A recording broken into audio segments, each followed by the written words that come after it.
फिलहाल हम सभी घर वाले संभलने की कोशिश कर रहे हैं।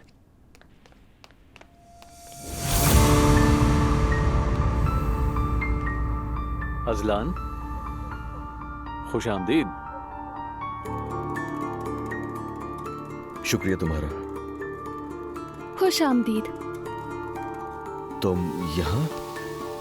जिमल,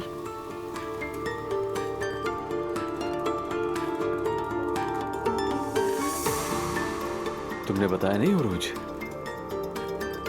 मुझे बताने का मौका ही नहीं मिला। अब माजरा चाहता हूँ, मैं बिल्कुल भी नहीं समझ पा रहा यहाँ हो क्या रहा है। मेरे भाई और सिमल का इमाम निकाह हो गया है।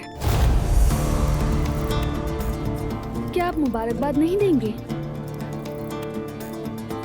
मुबारक हो तुम्हें।